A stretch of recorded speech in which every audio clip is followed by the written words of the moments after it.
All right, welcome back to the show, everyone. Hope you all are having a good day so far. So I wanted to check out this video. This one's called How the NBA's Greatest Coach Lost Its Way. This is about Phil Jackson. This is a channel I've never heard of called Bench Bosses, 254 subscribers. This video dropped a couple of weeks ago, and this video also got 37,000 views. So this is like a fresh, young channel, and I like to do these from time to time because if you all like it and I like it, we should all subscribe, and we can pump up a young channel's numbers. And that's always the hardest part about building a YouTube channel, is the beginning, getting subscribers, getting eyes on it. So as I always do, if the video is good, I'm gonna subscribe, and I implore you all to follow the same philosophy when it comes to this one. If you like it, then give it a subscribe. If not, we move on. Anyways, you guys, I'm sorry, I'm jumbled right now. My voice is still just shot, so I'm still sick, and don't know what's going on with my voice, because I feel fine, like physically, but as far as like my allergies have been out of control, and my voice is just like terrible. So I apologize for my voice, everyone. Hopefully whatever's going on with my allergies, and if I'm sick or whatever this is, I'm not sure. Hopefully it doesn't last long, but I just wanted to point it out. Yes, I sound like crap. Yes, there's a reason why. But I still wanted to put a video out for you guys, so here we are. Anyways, I'm going to link the original video down below in the description like I always do. Everyone, please like the vid. It helps out a ton. And let's check this out, how Phil Jackson lost his way. 11 championships, 2 dynasties, a coaching philosophy like no other. Phil Jackson didn't just win, he rewrote basketball. But how did the Zen master go from innovator to outsider in the league he once dominated? But the guys came in and said, please come back, make the decision. It's Phil Jackson was never the fastest, the strongest, or the most gifted player on the court. But what he lacked in raw talent, he made up for in understanding the game on a deeper level, a level that would eventually revolutionize the sport itself. Drafted by the New York Knicks in 1967, he wasn't a star, but he was a student of the game. Under legendary coach Red Holzman, Jackson learned the fundamentals that would shape his coaching philosophy, moving without the ball. I've been wondering something for a long time. What is a Knickerbocker? Because Knicks is short for Knickerbocker. What the hell is a Knickerbocker? If anybody can tell me in the comments, you're the real goat. Finding the open man and sacrificing individual glory for team success. These lessons helped him win 2 championships as a player, but they were just the beginning. While his teammates celebrated in nightclubs, Jackson spent his off hours differently. He devoured books on Eastern philosophy, studied Native American wisdom, and explored meditation. In the hyper-masculine world of 1970s basketball, Jackson's interests made him an outsider, but they were laying the groundwork for something revolutionary. They're killing down fast. Phil, congratulations. Thank you. Big series. A lot better than sitting on the sidelines watching it in 1970. You came through one of the big stars of the series. You saved your big ones for the end. Thank you. Thank you. His coaching journey began in the remote gyms of Puerto Rico and Albany, New York. In the Puerto Rican language, he learned to communicate across cultural barriers. With the Albany Patroons of the CBA, he experimented with unconventional coaching methods that the NBA wasn't ready for. While other coaches drilled their players in endless X's and O's, Jackson was teaching his teams to meditate, assigning philosophical readings, and building mental toughness through unusual team exercises. I'm hoping they gel in the playoffs. I'd rather have them gel then than a month before the season's over. By 1987, he joined the Chicago Bulls as an assistant coach. What he found there was a team with the greatest talent in basketball history and the greatest challenge of his career. Fast forward to 1989, the Chicago Bulls had a problem. They had Michael Jordan, the most dominant scorer in basketball history. But after 5 years of trying, they couldn't get past the Detroit Pistons' bad boys.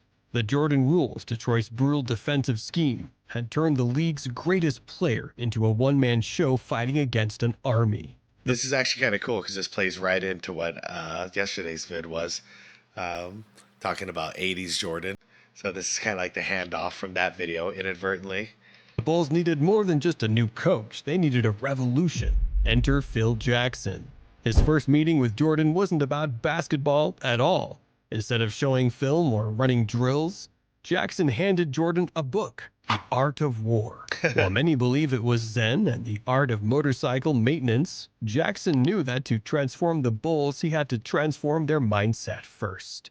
Jackson's message was simple but radical. Michael, you're good enough to score 60 points a game, but can you trust your teammates enough to win a championship? It wasn't about sharing the ball. It was about surrendering the ego. And Jackson had a system that would change everything. The triangle offense wasn't new. Assistant coach Tex Winter had been teaching it for decades. But in Phil Jackson's hands, it became basketball's greatest symphony. Every movement had purpose, every pass created opportunity, and every player became a threat. At its core, the triangle created perfect spacing, 3 players on one side, 2 on the other, and endless possibilities between them. A single pass could trigger 33 different options. It was basketball's chess game, forcing players to read, react, and trust each other's decisions. But here's what made it revolutionary. The triangle didn't just work around Jordan's greatness, it enhanced it.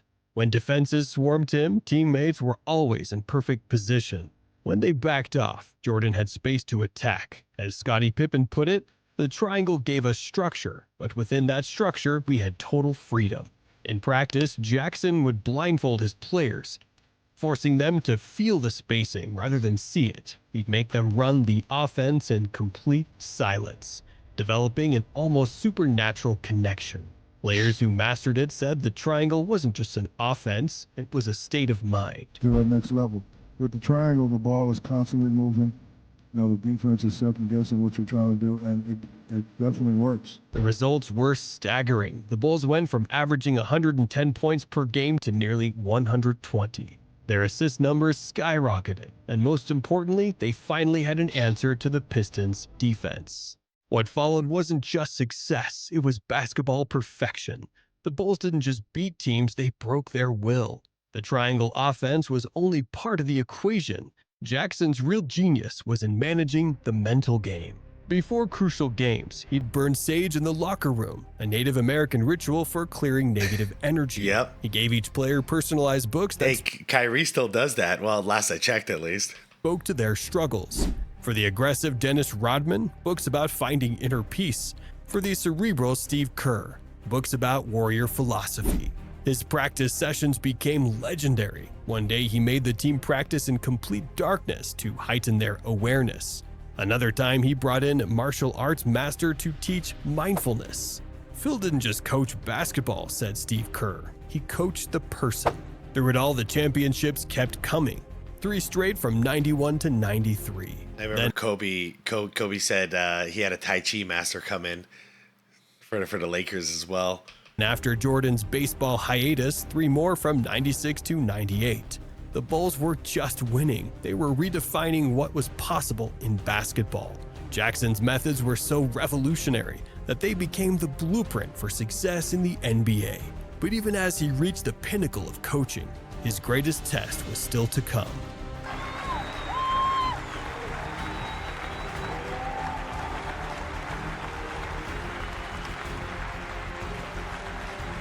1999, the Los Angeles Lakers had basketball's most talented duo. Yeah, and the biggest egos. This is a whole different ball game.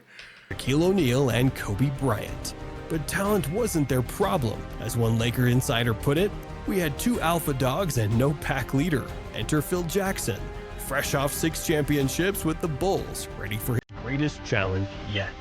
Jackson's approach to Shaq and Kobe was masterful in its subtlety. He treated Shaq like a gentle giant, using humor and patience to motivate him. But with Kobe, Jackson saw a younger, more intense version of Jordan. As Jackson later wrote, Kobe was like a wild horse that needed breaking. But break his spirit and you'd lose what made him special. Once again, the triangle offense became the perfect mediator. It gave Shaq his touches in the post, Kobe his freedom on the wing, and most importantly, it gave them both a system bigger than their egos.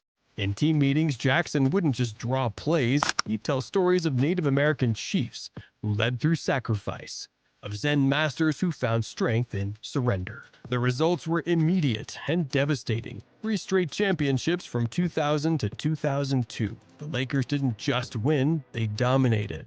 Shaq called it the Lake Show. The rest of the league called it unfair. But the peace wouldn't last. By 2004, the dynasty was crumbling. Kobe wanted to be the alpha, Shaq felt disrespected, and for the first time, Jackson's Zen philosophy couldn't bridge the gap. Shaq was traded, Jackson left. The Lakers dynasty was over, or so everyone thought. When Jackson returned in 2005, he found a different Kobe Bryant, older, wiser, and ready to learn. The student had finally become ready for the teacher. Together, they'd reached 3 more finals, winning 2 more titles. Yep. As Kobe put it, Phil didn't just teach me basketball, he taught me how to lead. 2011 marked the end of Jackson's coaching career. 11 rings, 6 with the Bulls, 5 with the Lakers.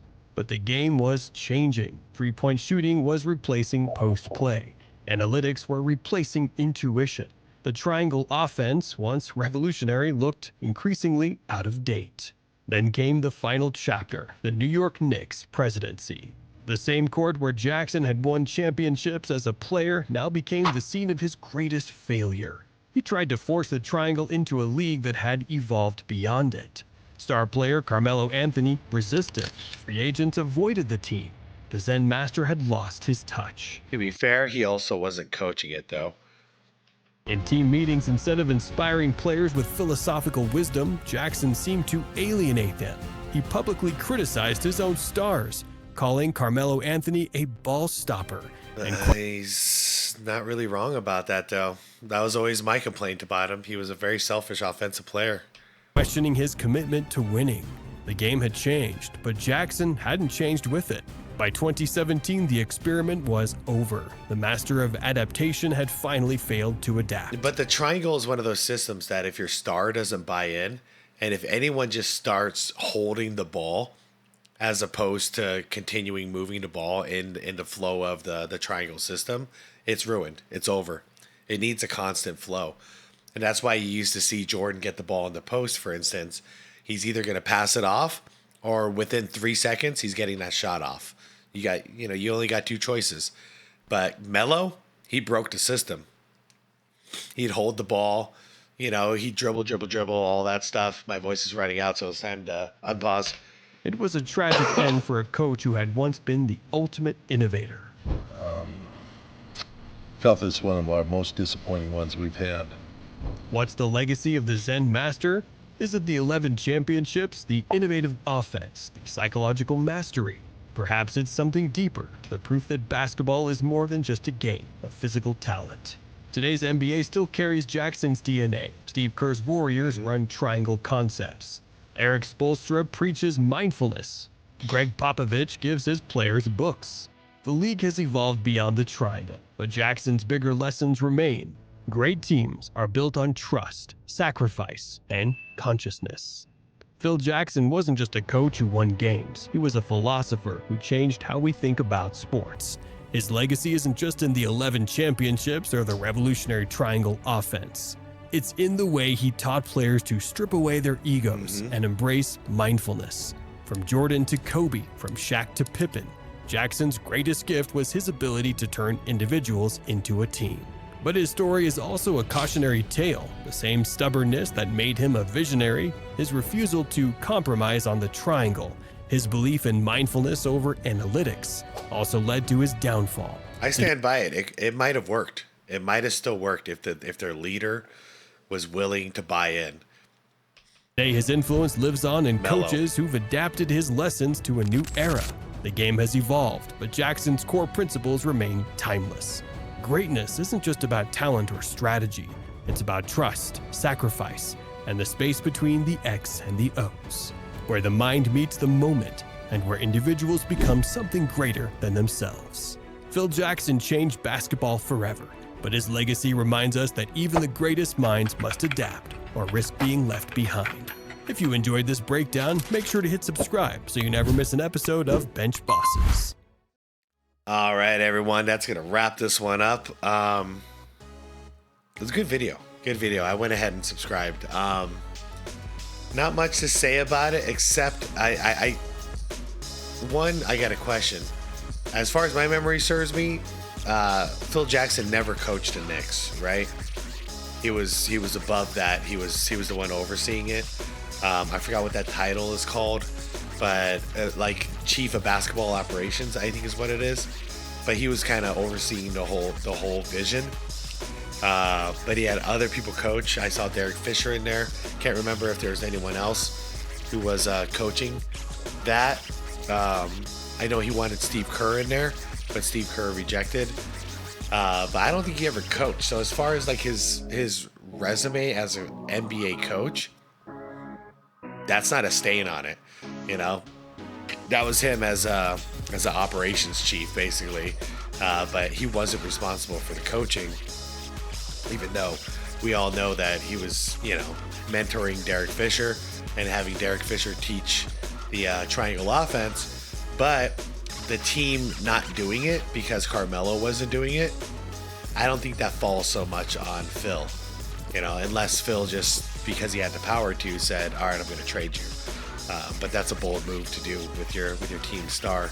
But anyways, let me know. Let me know what you guys thought of this one. Can't wait to see you guys in the comments. Tomorrow's another day. Hopefully my voice is not this messed up from allergies and whatnot. But we'll see what happens, huh? Anyways, I'm out of here, everyone. Like the video if you liked it. Subscribe to the channel if you want more content like this. And I appreciate you all watching with me. And I look forward to seeing you all in the comments. Man, I tell you, when you're sick, like I can hear it. When you're sick, like I feel like I sound like 10 years older. You know, I feel like I sound like a guy in his like 50s or 60s or something right now. Like, damn, man. All right, I'm out of here, everyone. I'm going to get some rest. No After Dark again tonight. I'm sorry. I got to get healthy. But they'll be back. At the worst case, it'll be back by the 23rd. But there's no way I'm waiting that long. But yeah, I just got to get healthy. All right, guys. I'll see you soon, okay? Peace out.